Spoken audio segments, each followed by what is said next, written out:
We are back. Is there a motion to go back into open session? I'll make a motion to go back into open session. Second. All those in favor? Aye. Aye. Aye, the motion passes. We are back in open session. Is there a motion to appoint Mikhail Madeas to the position of firefighter paramedic with the Wausau Fire Department? So moved. I second.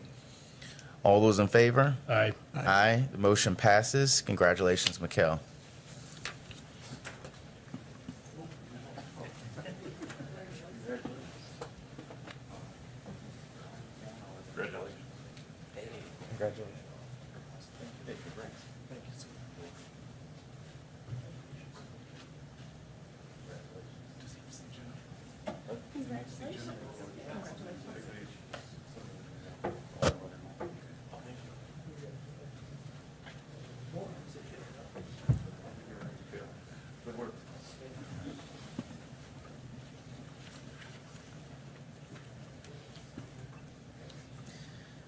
All right, moving forward, there are no general agenda items today. So next up, we have monthly presentations from the police department. Chief Barnes?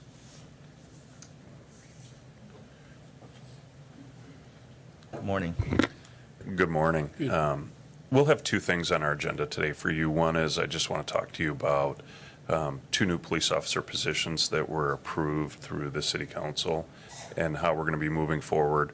And then Captain Graham is going to talk about our victim resource unit, which is funded primarily through a Victims of Crime Act grant and some of the challenges we anticipate facing in the next year on that. So I don't know if you guys had the opportunity to watch, but I would thank the commission first off and Mr. Harris, who came and gave public comment supporting the police department. On the night that he did that, there were 10 or so uniformed police officers in the back that he represented all of you and supported us. And that's one of the first times I've had officers say, like, our police and fire commission gets it, and I know that you get it, but they had the opportunity to see this commission represented and supporting the challenges that they're facing. So after 5 meetings and numerous public comments, the council approved 2 positions that would have a sunset unless extended of December 31st, 2025. So we can spin up a team of 2 officers to really focus on the behaviors in our parking ramps, our downtown, our parks, and our library. Many of those behaviors that are negatively impacting the quality of life are being committed by our unhoused population. So we feel like 2 officers who can devote all of their attention to that can really make a positive impact on people's safety, their perception of their safety, and the overall atmosphere and culture of our downtown. It was not a unanimous vote, and there are plenty of individuals within our community that are not fans of expanding the police department. The city of Wausau will be funding the remainder of 2024 for these 2 officers, and the Judd S. Alexander Foundation has graciously offered to fund the totality of the expense for these 2 officers for the entire year of 2025. It will be August, September of 2025 when we'll take our metrics and and evaluate whether they've been successful in positively impacting the community. If they have, then the city council will have to make an assessment on whether and how to continue to fund those positions. So we're very excited about that. So we're in an expedited hiring process right now. You may see, if we're successful, you may see candidates as early as the May meeting coming to you. If not, definitely by June, as we try and identify who can we get on board in our department and our field training program. In the meantime, we are going to identify the 2 best candidates at our police department to be this team of officers that's down there. And I just want to focus for you as well as I did for the council. These officers aren't down there to just haul people to jail for being homeless. We divide our homeless population based on our experience into 3 categories. One is individuals working really hard to leave homelessness. we don't deal with them other than being supportive to them. We have a portion of the homeless population that is not working very hard to leave homelessness, but they're also not committing crimes or violating ordinances or doing any of the behaviors that reduce the quality of life. We invest time in helping to steer them to resources, but we don't take enforcement action on people that aren't doing anything that doesn't require enforcement. It's the third component where individuals are unhoused, sleeping outdoors, not utilizing resources to empower them to leave homelessness, and they are behaving in a way that is not consistent with the standards of this community. Those are the individuals that require some of our attention, and the police department will have a zero tolerance policy toward the violation of our social norms, our ordinances, and our laws. And hopefully those actions will allow the downtown to continue to grow and people can feel safe and be safe there. So that's what we're moving forward with. My hope is within the next couple weeks, we'll have those 2 officers identified. I'll be honest, I was a little scared that none of our officers would want to do this. But upon first asking for people to express interest, 8 officers came to see me, and they're all outstanding officers and they get it. And so that's a double-edged sword, because I was hoping to get 2 and now I have 8 and 6 are going to be told no. But I also feel very confident they're going to be great problem solvers and partner with our downtown to really improve things. Yes, sir. Chief, what's going to be the difference between what they're going to be doing and what Officer Limrand and those few that work with it did a couple of years back?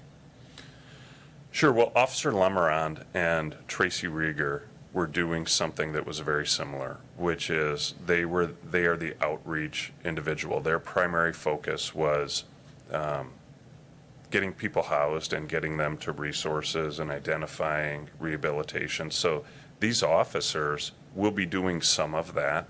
That's in the job description for all of our staff at the police department, all of our patrol officers. It would, instead of doing that work, it would likely be a referral to Tracy or to any of our other NGO organizations here that are working in that sphere.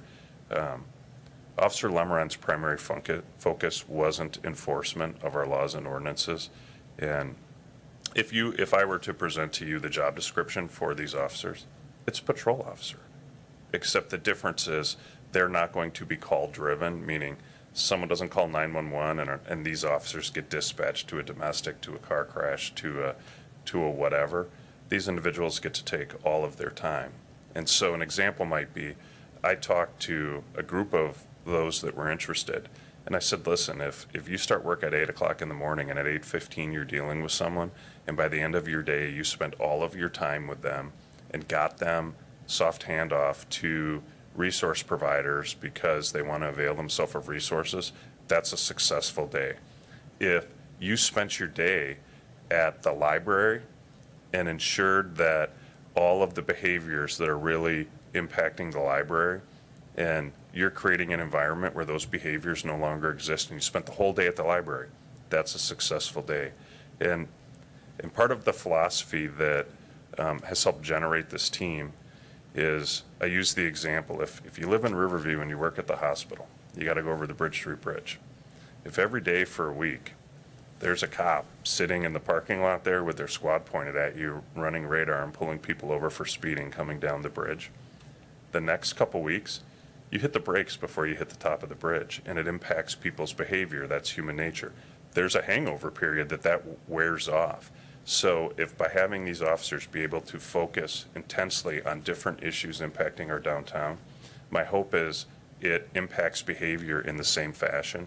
And by the time that impact starts wearing off, they have the ability to then refocus on those issues again. So I'm very confident they're going to make a positive impact, and to be honest with you, I'm pretty excited to see the work that they're going to do because we need it in our downtown. The third group of people, the one that don't want to do anything, what are we going to do with them, and is the community buying in on the plan, or are they part of the plan? Yeah, the community as a whole is a tough question. I think one of the challenges we have is educating the community on exactly what the issues are that we're dealing with and the impacts of that. That's something we're working hard on. I think there's a lot of work to do in order to have our government entities, and I don't say the city of Wausau on purpose because I think it requires partnership with the county. It's going to require partnership with the other outlying communities that this impacts them, except not in the way that it impacts us because we're the community that has all the providers. So those conversations have started. I was given the opportunity to present to the Health and Human Services Committee, invited to come for the county board. They were very engaged. The many county board members have stopped by the police department. They want to see in more depth what those issues are and have conversations with myself and Deputy Chief Baton about that. So, and Lance Leonard, the county administrator, has some creative ideas on ways that the county could be an active partner. We're not there yet, but those relationships have to be strengthened, and we need buy-in from the nonprofit organizations as well as all these different government entities. Because that's, as we look at other communities throughout the United States that have been successful, that's a key component, is that partnership and that buy-in from the community as a whole, represented through their different government organizations, to be able to be successful. And these officers are going to be under your command, am I correct? With the police, Wausau Police Command, right? That's correct. Thank you. You know, somebody asked me the other day how many homeless people we had in Wausau, and I think you may have told me this before, but I didn't remember. Do we have an idea? Yeah, I mean, I can give you my best estimate based on some metrics, but if somebody were to ask me how many fish are in the Wolf River system this last weekend, I'd say 8 of them, and we caught 2. So it's a hard number to come up with. I can tell you that in 2023, roughly 350 people, unduplicated individuals, sought shelter at the warming center. So we can take that. Now, that number fluctuates. So we have people entering homelessness, we have people leaving homelessness. If I were to guess today, how many people are seeking shelter or sleeping outside or don't have stable housing, I would say that's probably in the 100 to 150 range. If you would have asked me that a year ago when there were 350 people, I would have said somewhere between 60 and 80. We're definitely seeing an increase in that population, but it is very, very difficult to measure. Yeah. Thank you. You're welcome. A lot more than I thought. That's correct. Okay, thank you. I'll turn it over to Captain Grant. Thank you, Chief. Good morning, Captain Graham. Good morning, Commission. I just want to start with a quote, and it's this: "The Victim Resource Unit is a godsend. I'm so thankful for the guidance and support. It literally saved my life." So I have the pleasure of reading comments just like that from survivors who've been served well through the years by our Victim Resource Unit. And back in January, when I was invited to be here, I was able to just introduce the Victim Resource Unit as a subset or component of our investigative bureau, but the chief has asked if I spend just a few minutes talking about all the work that has been put into sustaining this program going forward. Which brings me to the program generally. So back in 2016, the VRU was established with crucial support from what we call VOCA, which is the Victims of Crime Act grant, along with some local foundation dollars. The VA and Esther Greenheck Foundation also contributed to this project. And the unit was conceived in order to address some significant gaps that we saw for survivors, victims within the criminal justice systems, particularly for survivors of sexual assault, domestic violence, and child abuse. So the VRU, over the course of several years now, has expanded its services to include things like counseling, therapy, safety planning, case management, and we also serve sort of as a conduit to some other community-based survivor services. Now, for the last 4.5 years, the unit has been staffed by a full-time mental health therapist a part-time .8 FTE crime response specialist, and an officer. That officer is full-time in the unit, but currently she devotes 50% of her time to direct victim services, and the other 50% of her time is devoted to furthering the cases, the investigations that are connected to those services. Now, over the last 4 years, they have been able to serve over 1,100 victims of crime, delivering in excess of 6,000 counseling and over 2,500 therapy sessions. And then there's been numerous instances of providing information on the criminal justice system, of course, individual advocacy, safety planning, and getting them to other service providers who can help them out. I think the effectiveness of the VRU is best summarized in some of the feedback, like the quote I read at the beginning. And this next quote really captures the wraparound support that we're able to provide victims. One survivor said this: "I was very impressed with the resources available to me. Of course, never in my life did I expect to be a victim of a type of crime like this. The support has made it doable as I work to heal from the trauma. I am very grateful from the officer who fixed my gate, to the officer who has kept me informed and brought security cameras, and sat with me during the hearing for the restraining order, as well as the therapist whom I've met with several times, plus the check-ins. Thank you." I mean, this type of wraparound support is very unusual, and it's something that sets the city of Wausau apart. Last year alone, the VRU delivered direct victim services to over 300 victims of crime, and over half of them engaged in at least one therapy session. When we send out surveys and get those surveys back, over 91% of victims said, "My life has improved because of the services of the VRU." And we're very hopeful that this service continues into the future, which brings us to some present challenges. Our current 5-year VOCA cycle is coming to a close at the end of September. And OCVS, which is the Office of Crime Victim Services, they are the administrator of the grant. They have announced the next cycle, which will be a 3-year cycle, beginning October 1st, 2024. Now, the current funding available through the next VOCA cycle is $13 million per year, which may seem like a lot of money.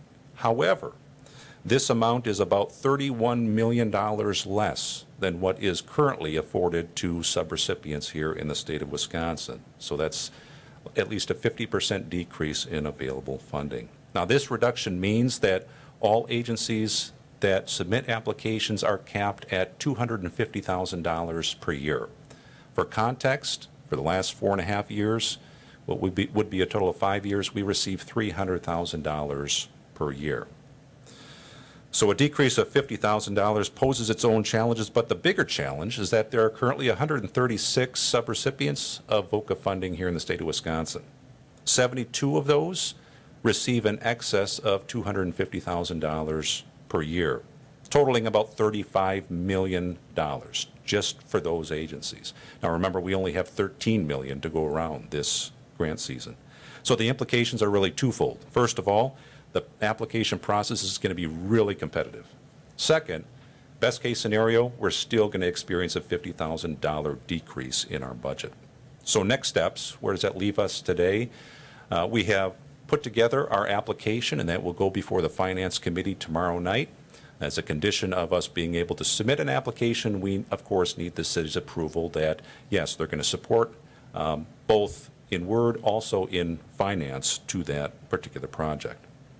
Now, the budget that we have assembled does preserve all essential staff, those 3 members, along with the services. However, whereas the city has committed to fund the officer position at 50% going forward, beginning in year 2025, this ask is now that there would be full support or 100% support of that officer position. 25% of our duties would still be devoted to direct victim services, but that would count towards our mandatory 20% match that every agency must provide as a condition of the grant. So some of the unknowns, there have been, this isn't new. So back in 2021, President Biden signed the VOCA Fix Act, which targeted 2 things: federal deferred prosecution and non-prosecution agreements. So anything monetary attached to those historically has not landed in the Crime Victim Fund. So if a case settles outside of a trial, those deposits were not landing in that fund. So over the course of years, that fund became smaller and smaller and smaller. So they sought to fix that. However, that has not provided immediate relief. We might see relief in a couple years, but not currently. Locally, though, the state of Wisconsin just a few weeks ago did sign Assembly Bill 940, which increases some of the funding for work typically covered under VOCA. What that means to us for this next grant year, we don't quite know yet, but I'll be attending a presentation on that on Wednesday, and we should learn more about it at that time. So in the end, the VRU has really been a lifeline to victims in our community, where we offer compassion, support, and a path towards healing. And like I also explained, it also separates us from some other communities. The integrated support that we provide survivors is uncommon in law enforcement circles, and it's my sincere hope that we're able to continue this into the future.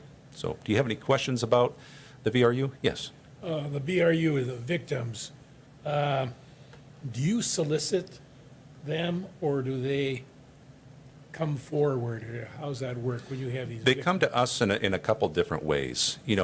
With this type of service where you have a therapist, a crime response specialist, an officer working together in a police department, we're of course on the front lines. So if you're a victim of crime, what they do on a Monday, for example, is they look at the last 72 hours worth of crime reports that come in, and then they prioritize things like sexual assault, domestic violence, and then they reach out to those victims to provide services. But we also get referrals from some of our partners, like the DA's office or the women's community, and some other service providers. Could be the Child Advocacy Center, Marathon County Social Services. So most often it happens through us reviewing reports from the day before or the weekend before, but it can also come to us from some other service providers. For example, our mental health therapist, she conducts a minority of her therapy within the police department. A lot of her therapy happens in the schools, at the women's community, and outside the police department to go to where they are. And we find that being able to go to them is more effective than just having an office and having people come to you. And majority of the solutions are you referrals to the various agencies throughout the community, am I correct? Yes. I mean, we provide some services, for example, the therapy. We do some safety planning. We assist them maybe in some of the criminal justice process or civil process with getting restraining orders and things like that. But when we're exceeding our own capacity or our expertise, yes, we serve as that conduit to the women's community or to another organization, private counseling, to be able to get them the help that they need. Kind of the silent services. Thank you. Yeah, you're welcome. Any other questions? And I just want to say, in working with victims myself, like this unit provides not only essential services to those victims, but it is life-saving in a number of cases. So I really appreciate what you all do there. Yeah, thank you. They're a fantastic team, without a doubt. We're blessed to have them. Yeah, thank you. Any questions? Thank you. And thank you from the commission. Yep. Thank you. All right. Next up, we have the monthly presentation of the fire department operations. Good morning, Chief Cott. Good morning. Thank you, guys. First off, I'd like to start by thanking you all on behalf of our management staff, for allowing us to go to a quarterly report. They really seem to like that more than the monthly report. And as you read through it, it's kind of a work in progress for us to what it looks like. But if you have any feedback, feel free to share with us anytime, and we'll make it look like you would like it to look. So hopefully you like the quarterly report as much as we do. So thanks again. Any questions on the quarterly report before I go into some of our initiatives going on at the fire department? I just want to tell you that I think it's really well done. Thank you. Yeah, very good. Appreciate that. That's great feedback. Without any questions there, talk about some of the things we got going on at the fire department. So the community care paramedic position, and one we worked very hard on finding funding for and creating. We're in the process right now of finalizing the job description with the HR department, and hopefully get this position posted very soon. The funding that we've received for this position will be funding for 3 years, and this is a position that will be 40 hours a week, Monday through Friday. With, it might change the hours a little bit depending on what we learn and what they decide to do in the community. But some of the things that we want this position to do is help our healthcare issues in the city of Wausau and with our hospitals. If you've ever been to the ER, you know that it's not real speedy at the moment. There's a lot of wait times. There's a lot of people abusing the ER as well as some of our transport services. And this position we feel is going to alleviate and help a lot of that. So we're gonna start with goals throughout the 3 years, quarterly goals, and meet those goals and expand that position as we go, so that we can show its successes and track the differences that this position makes. So I think this community care paramedic will change a lot of things, and I think it'll become a lot like the bigger cities down in Madison and Milwaukee and things like that, where we're going to see and probably ask for more positions maybe to show, after we show how successful this position will be and how it changes our healthcare in Marathon County altogether. So a lot of departments around us are watching and going to work with us in the future, and very excited for this position. So that funding was some of it was grants, some of it's partnerships with Spirus. One of our initiatives starting at the beginning of the year was to get as many grants as we could, or apply for as many grants as we could in the fire department, and we've already landed quite a few grants, a large sum of money that I haven't added up yet, and expecting to get a couple more grants. We have an AFG grant out there for $600 and some thousand to put climate vent system in our 3 fire stations, so that we can filter our vehicle exhaust fumes out the building instead of having them inside the building. And another grant that we are working on was the congressional spending grant through Senator Baldwin's office, which we're asking for over $3 million in conjunction with NTC and our partnership with NTC to start an apprenticeship program to alleviate the problems that we're having with firefighters getting into the fire service. The goal there is to get them while they're young, get them out of high school, pay them to be apprentices, and hopefully stop this shell game that we're doing throughout the state, where we're just trading firefighters to different departments. We can get them to go to school here and hopefully get them to work in the city of Wausau, and get our staffing levels up to where they need to be. So those are a lot of different initiatives that we got going on that are kind of exciting, and I'm very proud to say that we're bringing in a lot of money through these fundings and these grants. So any questions on the community care paramedic position?